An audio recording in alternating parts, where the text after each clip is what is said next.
Dongeng isapan jempol. Kalau tidak ada bidadari, untuk apa masuk surga? Ya, saudara-saudara ya. Sependeta Henry Tandianta, Master of Bibliologist tadi akan membahas tentang dongeng. Dongeng atau isapan jempol. Itu ada di Alkitab loh, ya. Ternyata dongeng ya, itu ada di Alkitab, tapi adanya cuma di Perjanjian Baru. Di Perjanjian Lama nggak ada. Alkitab menulis ada 5 ayat tentang dongeng alias isapan jempol ya, yang dibagi dalam 4 kelompok, yaitu ke-1 dongeng tentang silsilah ya, dongeng-dongeng keturunan nabi, keturunan rasul ya. 1 Timotius 1 ayat 4. Kedua, dongeng nenek moyang tua tentang ibadah ya, ibadah-ibadah zaman nenek moyang ya loh. 1 Timotius 4 ayat 7. Ketiga, dongeng yang berlawanan dengan kebenaran. 2 Timotius 4 ayat 4 dan Titus 1 ayat 14. Keempat, dongeng isapan jempol yang menentang kuasa Tuhan Allah. 2 Petrus 1 ayat 16. Nah, berikut ini ya kita akan bahas dongeng-dongeng itu. 1. Bidadari. Ya. Keinginan, kerinduan, hasrat kuat masuk surga karena kelak di surga dapat jatah bidadari. Lalu muncul anggapan, kalau tidak ada bidadari buat apa masuk surga? Ya. Mendingan di neraka. Banyak itu yang cantik-cantik itu ya. Ya. Lagian di neraka sekarang udah pakai AC kok, dingin, sejuk, ya, adem gitu ya. Coba klik ya, atau di Google Translate coba klik Translate Indonesia Inggris. Bidadari itu bahasa Inggrisnya angel, ya, bukan woman angel, bukan ya loh. Jadi bidadari itu ya malaikat biasa, tetapi dikira itu perempuan gitu ya. Lalu muncul mitos kelak di surga kita dapat pasangan malaikat perempuan yang disebut bidadari itu. Cantiknya kagak luntur sepanjang abad katanya. Makin banyak pahala, makin banyak dapat bidadari. Ya. Maksimal berapa itu bisa dapat itu? Matius 22 ayat 30, kelak waktu kebangkitan manusia tidak kawin tetapi hidup seperti malaikat di surga. Artinya malaikat juga tidak kawin ya. Ayat ini menegaskan di surga kita semua nanti tidak bergender, tidak ada laki-laki, tidak ada perempuan. Demikian pula malaikat juga tidak ada laki-laki, tidak ada perempuan. Jadi malaikat perempuan yang namanya bidadari itu bohong ya. Jadi adanya bidadari itu cuman dongeng isapan jempol yang menentang kuasa Tuhan Allah. Nomor 2, takut menyebut nama Tuhan.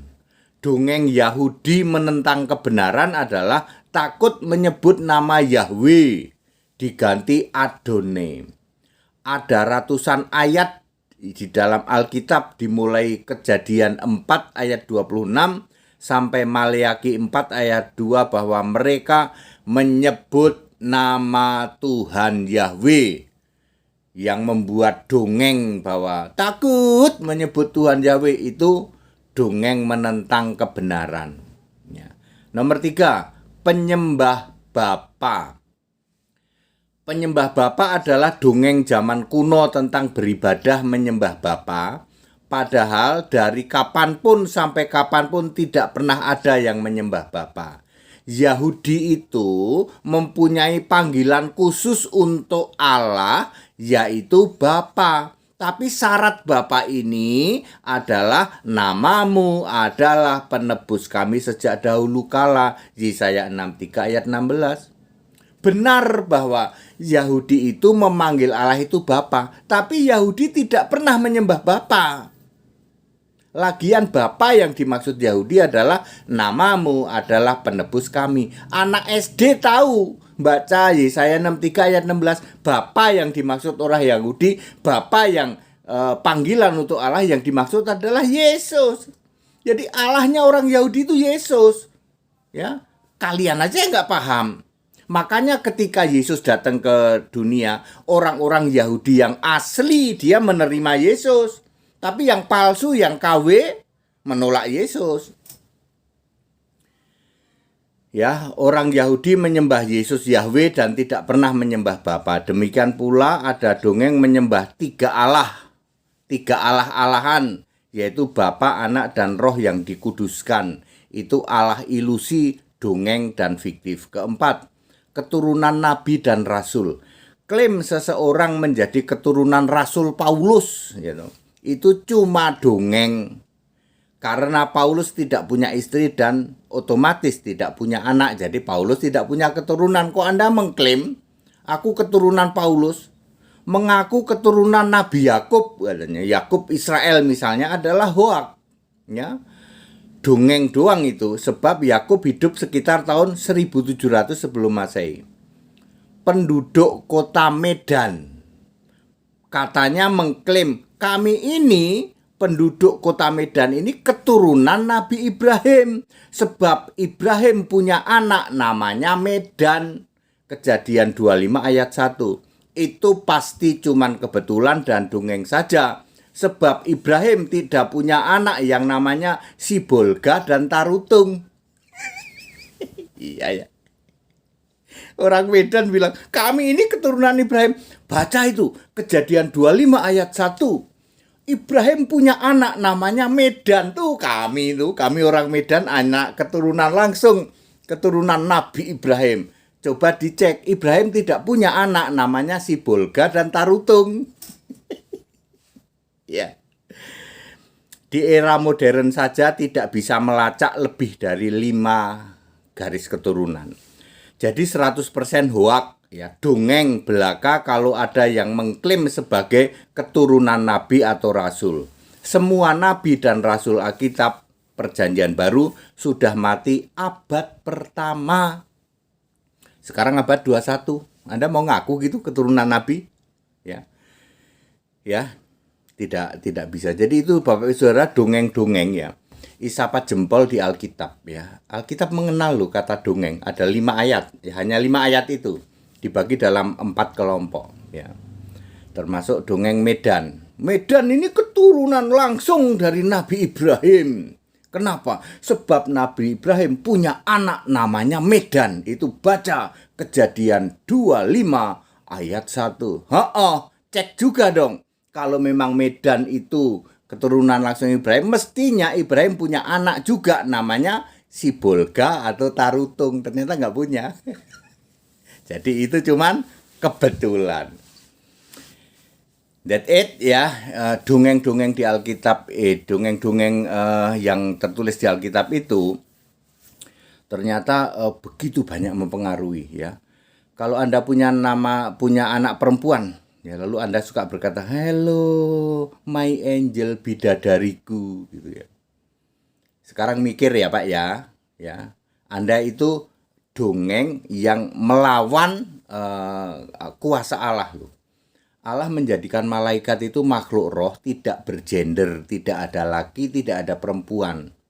Lalu kamu mengklaim ada malaikat perempuan namanya bidadari, nanti jadi jodoh kita. Di surga masih mikirin? Ya, masih mikirin begituan ya. Cerita ya, dongeng tentang bidadari ini memang merasuk kemana-mana ya. Bidadari punya sayap, udah gitu ada yang cewek lagi, ada yang kecil, ada yang dewasa ya. Salah ya, itu salah semua ya. Demikian pula tentang dongeng ibadah zaman dulu. Orang berpikir Yahudi itu nyembah Bapa, makanya Bapa Yahweh. Nggak ada itu. Ya, panggilan untuk Yahweh yaitu Bapa itu punya syarat. Nih syaratnya. Syaratnya Bapa itu adalah namamu ialah penebus kami sejak dahulu kala. Jadi Allahnya orang Yahudi yang dipanggil Bapa adalah Yesus. Makanya ketika Yesus datang ke bumi lahir, orang Yahudi asli, pemegang Alkitab asli, Tanak terima Yesus. Alkitab Perjanjian Lama palsunya yaitu Talmud menolak. Talmud menurunkan Katolik dan Protestan. Tanak berlanjut ke Kristen. Kalau Tanak itu berlanjut ke Perjanjian Baru. Kalau Talmud itu KW, versi KW menduduki kursi Musa, itu jadilah Katolik sama Protestan. Makanya Katolik sama Protestan nggak menerima Yesus Allah toh. Nggak toh. Ya, sama dengan orang Yahudi. Dasarnya Talmud sih, Beresit bara Elohim sih. Coba pakai Alkitab Perjanjian Lama asli. Beresit bara Elahio. Beresit bara Elah itu yang asli. Dipelintir, dibikin Talmud menjadi Beresit bara Elohim. Termasuk nubuatan hayo. Immanuel masuk anaknya Yesaya. Itu kan kerjaannya Yahudi jemaah iblis itu. Diadopsi oleh mukalab-mukalab. Ya. Immanuel itu ada berapa ayat ya? Yesaya 7:14 sama Yesaya 8 ayat 8. Di Yesaya 8 ayat 8, maka Raja Asyur itu akan masuk ke dalam tanah Yehuda, ya Immanuel. Ya Immanuel itu ya Raja Israel maksudnya. Immanuel kan jadi Raja Israel nanti. Kayak gitu dipelintir jadi Immanuel itu anaknya Yesaya, Belgedes itu. Ya Bapak, itu dongeng-dongeng ya, dongeng-dongeng seperti itu, dongeng-dongeng tentang bidadari, tentang penyembahan terhadap Bapa, apalagi nurun penyembahan Bapa yang dari Yahudi palsu itu diturunkan menjadi di sini Katolik dan Protestan penyembahan Bapa, Anak, Roh Kudus. Itu bukan Allah, itu Allah-alahan, itu Bapa, Anak, Roh Kudus itu fiktif, ilusi. Bukan Allah itu, ya. Allah itu Yesus Kristus nih, itu baru benar. Kristen itu. Kalau Kristen Allahnya Yesus Kristus. Katolik Protestan ya Allahnya Bapa, Anak, Roh Kudus, itu bukan Allah itu. Itu Allah-alahan, Allah yang bukan-bukan, itu fiktif, itu ilusi. Tidak ada di Alkitab Bapa, Anak, Roh Kudus sebagai Allah. Bapa juga tidak pernah disembah sebagai Allah. Dari kapanpun sampai kapanpun tidak pernah ada orang nyembah Bapa.